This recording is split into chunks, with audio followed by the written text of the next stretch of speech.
I graduated from the John F. Kennedy School of Special Operations and Unconventional Warfare in Fort Bragg, North Carolina, out of the Civil Affairs Psychological Operations program. I guess I'm saying that so that you think I have some idea as to what I'm about to talk about.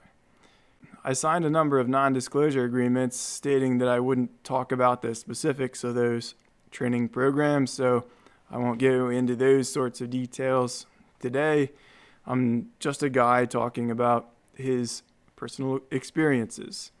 I know it may be impossible for some people to understand, but I love war.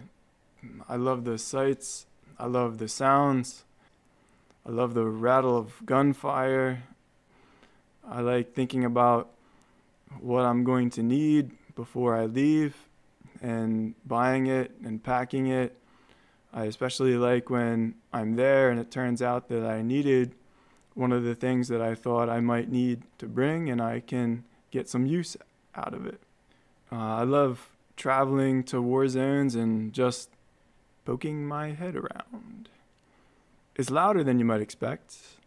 I recommend bringing some ear pro. It's also more boring than you might expect. I recommend bringing something to read. Anyway, let's talk about the immense amount of resources that governments put into propaganda and psyop. And go over a few examples of propaganda, things to be aware of, things to look out for, and so on. The first thing to talk about is Milgram's obedience to authority test, which suggests that we might be more likely to listen to people who are wearing uniforms. There are also studies which suggest that people are greatly influenced by the clothes you wear. I'm shorting myself right now because had I worn a tie, well, you might find me more convincing. Maybe not. This next one's kind of unfortunate, but there are studies that show that we are more likely to trust people who are attractive than we are people who are unattractive. The next one, credentials that don't actually mean anything can influence people. I gave some of my credentials, sort of, at the beginning of this. If you've ever watched one of those UFO shows, you might have seen someone talking and they'll put a title up on the bottom of the screen. The title doesn't usually mean anything. Like it can be Chief UFO Researcher from the Institute of UFO Research. They might put a doctor in front of their name or something like that. A lot of media programs like to put a person's military credentials or military experience. For example, General so-and-so of whatever. Now, none of those titles actually mean anything. Bill Cosby was given the designation of doctor. And I was in the Army at least long enough to know that many people in the military are complete idiots, even if they are articulate, myself included. But these are the types of things that organizations consider when trying to gain influence over you. The next one is propaganda doesn't sound like lies. Just keep that in mind. Now that should be obvious, but it isn't obvious because we're all arrogant enough to believe that we can tell when someone is lying. We are not able to spot a lie in many situations. Not all situations, but in many. But you can't blame us for believing that we're better at spotting lies than we really are, because keep in mind that our data pool on our ability to spot a lie is pretty flawed. And it's not our fault. It has to be rather flawed when you think about it. That's just the way it is. Because we're limited by the fact that when we are correct about suspecting someone of lying, it implies that we found out that we were correct. So that information goes into our data pool. When we don't know that someone was lying, well, we don't know. And that data can't make it into our batting average, so to speak. This skews the data, tilting it in a direction that is in favor of us almost always being right. So do you understand what I'm saying? When you're right, it means you found out that you were right. When you're wrong, we may never know because sometimes it's impossible for us to actually know. So that data doesn't make it into our brains. This last one is the most important thing to remember. Propaganda is often not lies. So let me explain how this works. Propaganda is a series of true statements that draw our attention away from the big picture. I'll say it again. Propaganda is a series of true statements that draws our attention away from the big picture. In other words, a propaganda campaign is not usually a misinformation campaign. It is a distraction campaign. The goal is often to muddy the waters. The goal is to dilute the solution that we may come to with too much information.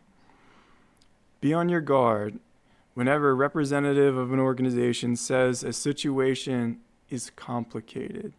It either means they don't understand the problem or they don't want you to understand the problem. The fact is, most matters are quite simple. They're not easy, but they are most definitely simple. The solution as well is usually not easy, but it is most often simple. In fact, doing the right thing can be the most difficult task in the world in execution, but it is most often simple. A monk once said, "Life is simple. You make it difficult." And indeed we do. So just to bring this home, terrorists hijacked planes and crashed them into buildings in New York in 2011. That's true. There may be evidence to suggest that there are WMDs in Iraq at one time. That may also have been true. There may have been evidence. There may not have been. That's true. It's a true statement. The Taliban has mistreated women. That may be true also. Terrorism is a threat to our democratic values. That also may be true. There was a lot of debate over whether or not certain statements in 2011 were in fact true, but no one actually pointed out that it didn't matter whether those statements were true. The big picture is that 2,996 people died in a terror attack. So, in order to avenge the deaths of 2,996 people, we sent young men and women to Iraq and Afghanistan, where over 7,000 of them died. Is that your idea of righting a wrong? When I returned from Ukraine recently, I made the mistake of watching the news. Much to my surprise, I discovered that there was a lot of controversy about the war in Ukraine. Zelensky's great. Zelensky's an ass. He doesn't believe in the First Amendment. Well, some people in Ukraine like the Russian government, and there are skinheads in Ukraine. But aren't they Jewish? Yeah, but there's skinheads in the fact that they have anti-Russian sentiment. Well, of course there's anti-Russian sentiment. The Russian government invaded Ukraine in 2014. Yeah, but 2014 was a peacekeeping operation. Now, some of these statements are true. But what does it mean? What is the actual problem here today? So right now, in 2022, what was the problem? Russia invaded Ukraine. What is the solution? Leave Ukraine. Yeah, but what about? We are programmed to miss the point. What was the problem in 2011? 2,996 people died in a terror attack. What was our solution? The U.S. sends over 7,000 young Americans to die. Tens of thousands of other innocent people died, and millions of innocent families are still suffering to this day. You think the U.S. is too stupid to do math? No, something else was going on. And now, a few thousand Russian supporters in Ukraine feel uncomfortable. And now the Kremlin says, well, there are some Russian supporters in Ukraine who have been made uncomfortable or treated unfairly. There are also, I can't believe we're falling for this again, there are also suspicions of WMDs in Ukraine. So the Kremlin launches a peacekeeping operation in Ukraine that has already killed likely over 10,000 people, many people in Russia and Ukraine, and destroyed millions of families. You think the Kremlin is too stupid to do math too? Or is something else going on here? Is there another agenda we're not being told about? Well, of course there is. Starting wars is always unjustifiable. I can hear it now, but what about when terrorists attack us? Shouldn't we do something about it, you tree-hugging pacifist? Well, of course we should do something about it. The Russian government has decided to invade Ukraine. Now, thousands of people in both countries are going to die. Scared teenagers from Russia are sent into another country. Thousands of mothers in Russia will get a knock on their door saying, "Your son isn't coming home." Thousands of wives will be told, "You'll never see your husband again." This is my friend and his son.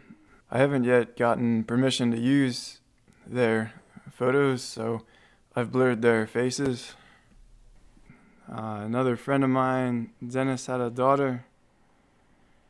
He loves his daughter, and waking up to the sound of artillery every morning and sirens in Kiev caused Dennis to take his family and leave and go to Ivano-Frankivsk.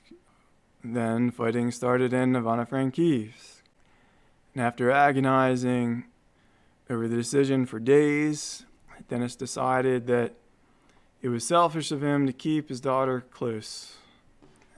Knowing that he was not allowed to leave Ukraine, he sent his daughter away to Poland, knowing that she would be safer there. He doesn't know how long the war will last. No one does. The U.S. was in Iraq, Afghanistan for 20 years. Russia was in Afghanistan for about 4 years, I think. And no one knows how old these children will be when they get to see their fathers again, or what events in their children's lives their fathers will have missed, or if their children will even recognize them immediately after seeing their fathers. I don't separate intention from knowing it will happen. Before we start a war, there's a conversation.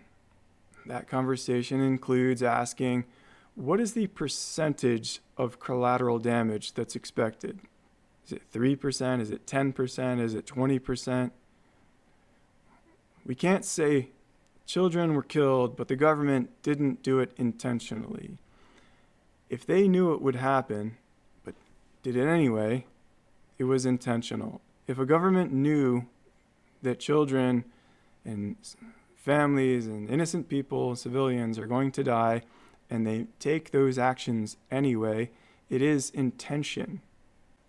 Making a decision to accept a percentage of collateral damage, to send missiles or artillery, which you know is only accurate 80 or 90% of the time, into a military base or, a school or a hospital or an apartment building, is not the only solution to this problem, and is definitely not the best solution to Russia's problem.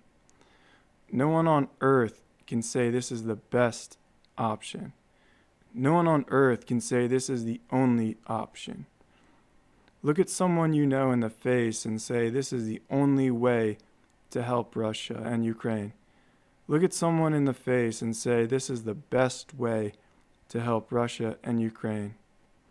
The only way to bring peace to people in Ukraine and Russia is to kill tens of thousands of people and separate millions of families. It's the only way to make some people in eastern Ukraine feel safer, or whatever, live better lives. It's the only way. That math doesn't add up.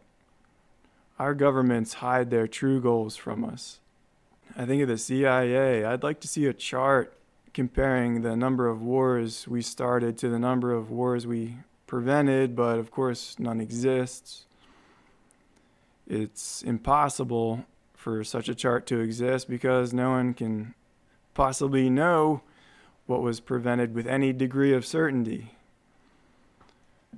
But regardless, in 2022, as advanced as technology is, as much as I love war, there is no justification for these old types of wars involving people walking around with machine guns.